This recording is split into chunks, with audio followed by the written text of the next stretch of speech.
So this is a quick tutorial on file transfer to the clouding using our new little serial flash drive transfer unit, whatever. The machine has already been booted. See other video for that process. We're going to go to mode select and then transmit receive, which is number 8 on the keypad. We need to set up our source and our targets. So the source is going to be the serial port. The target is going to be part program memory. So we're going to do S1, enter. That selected the serial port. These are the settings for the serial port.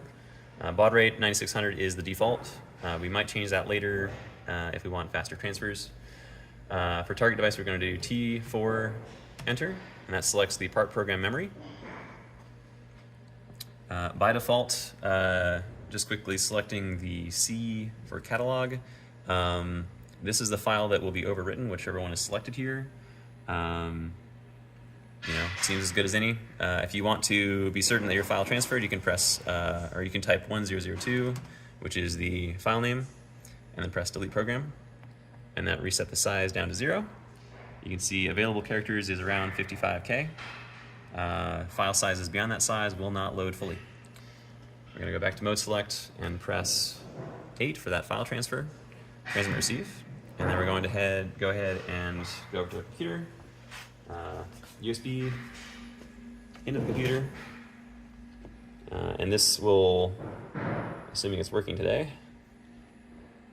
go ahead and try that again.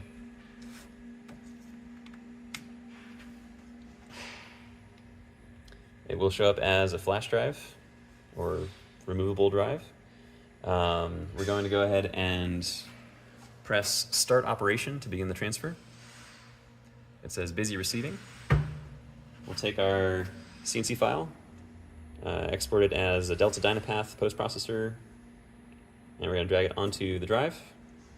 And it's going to go ahead and transfer that. You should see busy receiving. That light will be blinking on the controller. When that light stops blinking, that means the transfer is complete. You can see the line numbers were increasing there, and it now says done. So now that we have that, we're going to go back to mode select and into catalog, and you can see that this file now has 2.7 kilobytes in it. If you want to see the contents of the file, mode select and then 4 for edit mode, and you can see examine the code. You can press the next line to go down in lines. Be aware that pressing next line while in edit mode will change the starting point when you move to auto mode.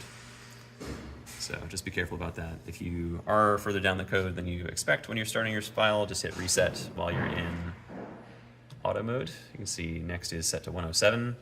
If you press reset, well, it goes back to 100. And that's the whole process.